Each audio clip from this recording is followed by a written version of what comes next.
Hi guys, and welcome to day 4 of the 10 by 10 postpartum challenge. Over the past 3 days we've done mobility 1, strength 1 and core 1, and now we're moving on to stage 2 of the program, or of this challenge.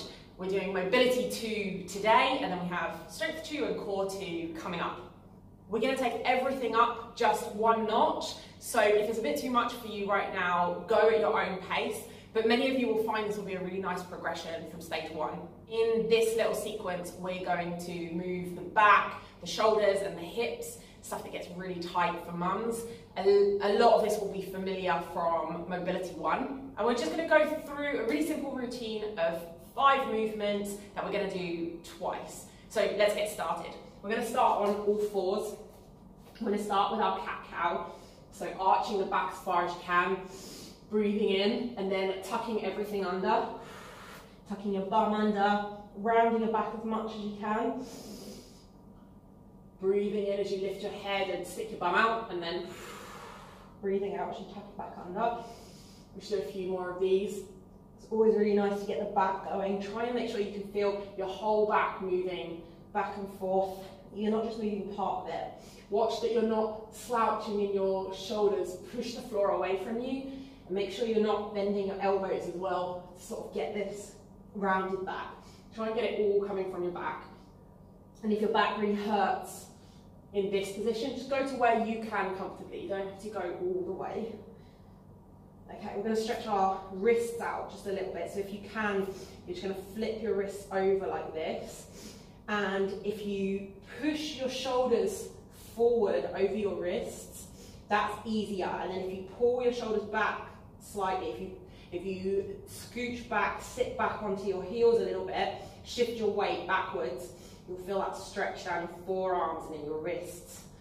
For some of you this might be a bit too much. It's really nice to get those wrists moving. Okay, from here we're going to turn our wrists back around and we're going to go into a downward facing dog. So tuck your toes under, stick your bum back, and go as far as you can back into a downward dog. Okay, we're going to keep our knees bent, and unless you're super flexible, but if I straighten my knees and my back round, I'm going to bend my knees a little bit so I can really push my chest towards my knees. Okay, the idea is to open up the shoulders. Okay, and then we're going to come back down onto all fours. So we're going to do a few more of those. Okay, so sticking your bum back, pushing your chest back towards your knees, really trying to open the shoulders up, push your chest back, and then back down onto all fours.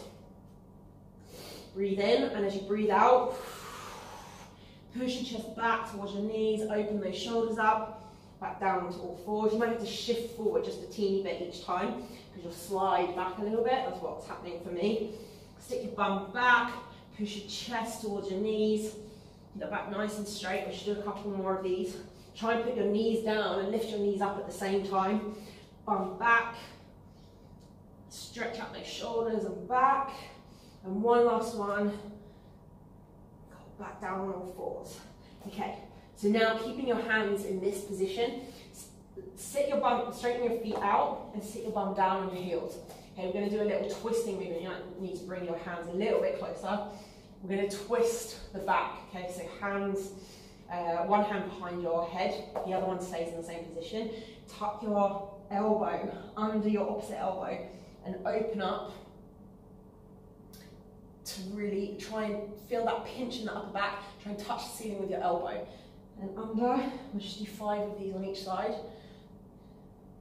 Get a nice back strength in that. And try not to lift your bum up. Keep your bum down on your heels, and that makes you twist through your upper spine, your upper back, rather than just lifting your bum up and moving around. Okay, switch hands. Elbow under the opposite elbow. And twisting the whole body around. And if you're really stiff and you're stuck here, that's fine. Just go to where you can go, to where it feels a little bit challenging for you. Don't push yourself too hard if something hurts. Okay, now we're going to do our squats. So if you need to hold on to something for this, make sure you get hold of your door frame or your table leg And we're just going to walk ourselves back into this squat position. Maybe you're holding onto something and you're stuck here. Maybe you're stuck up here. Everything feels really, really tight. If you can, you're going to get all the way down into this squat and just wiggle around a little bit. And if you're holding onto something, that's totally fine. You're going to put one hand down on the floor, or both hands if you're not holding on to anything. Stick your bum up in the air, straighten your legs out, and just stretch out the back of your legs. Okay, maybe you're up here, that's totally fine. Maybe you need to bend your knees a little bit. Do whatever feels good for you. Hands down on the floor, and we're going to go back into the squat. Okay, so we're going to go back and forth between this squat and this forward bend. Just go at your own pace. See if you can get us all the way down into the squat, and then all the way up to straight knees. Even if you're just dangling over here. Okay, we just can go back and forth a few more times.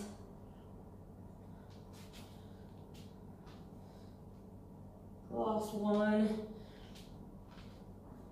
Awesome. Okay, last one. Let's sit on our bums, feet about squat width apart, whatever was comfortable for you in the squat. Hands behind you, and then we're going to lift our bum up.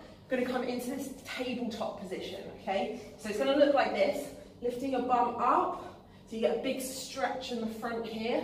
You squeeze your bum all the way up to the top if you can, okay? You might be really tight here, you might be tight in your wrists, so you might get stuck here. That's totally okay. We're going to go back and forth between like 5 to 10 reps. I'm not going to count, like I said a million times before. So if you're stuck here, that's fine. If you can lift all the way up and really open your chest, then awesome. Push those knees out, don't let them fall in. Your feet probably need to be a little bit wider apart than you think they need to be. Most of us are used to doing stuff here, and it's not so great for getting that full range of motion. You want to really squeeze your bum all the way up to the top. It's a great glute exercise as well. And also, many of you will be used to doing it like this from yoga. I find this is not so great for stretching that shoulder. So flip your hands round. It's way harder on the wrists. So flip those hands round and give this a go, even if you're used to doing something different. Okay, let's go back to the beginning. Just gonna do 5 of each exercise. Okay, just a really quick cat-cow. Okay, we're gonna move a little bit faster this round. Just going from one movement to the next. Okay, and then downward facing dog. 1, and back down to all 4s. 2, really pushing those shoulders back towards the knees. 3, 4, just tap those knees down. Last one, 5. And then we're going to do our T-spine twist, our thoracic spine twist. So hands in this all 4 position, sit back on your heels, point your toes, one hand behind your head, tucking under, and twisting all the way around. You might feel now that you're warmed up, you can go a little bit further. I definitely feel a little bit more mobile now. Last one, and then we're going to switch sides. I should have tied my hair up for this. 1, 2, 3, 4, 5, and we're going to go back into our squat. Deep squat, forward bend. 1, 2, all the way down into the squat. Hold it there for a second. 3, feel that stretch. Again, you might feel like you can bend over further now that you've done that warm-up round. Last one, let's just hold it here for a second. Take a few breaths. Nice big breath in, and then as you breathe out, try and just drop down a little bit more. Try and really relax your upper body and your head and your neck. Okay, coming onto your bum, just 5 more of these tabletops. Take your feet a bit wider than you think, your hands a little bit wider than you think, and try and lift all the way up to the top. I always feel like the second round is when I really get going and I feel like I can actually go through the full range of motion. But again, if you're stuck here, that's totally fine. Squeeze as far up as you can. That was day 4 of the challenge and mobility 2. So I hope to see you tomorrow for strength 2. So that was day 4 of this postpartum challenge and kind of stage 2 of the challenge. We did core mobility strength, and now we're back to mobility and we've just moved it up a notch. Mobility is something that's so often left out of postpartum programs, and it's such a shame because immediately we can start to relieve pain and just feel much better in our bodies. And when done consistently over time, we can feel much more supple and like we can move much more with ease and really help to eradicate pain, like low back pain, permanently. Don't forget that you want to combine it with strength work, which we're going to do tomorrow, and obviously core work, which we're going to do in 2 days' time. So I hope you enjoyed that. Let me know what you thought of this workout below, and I look forward to seeing you tomorrow for strength 2.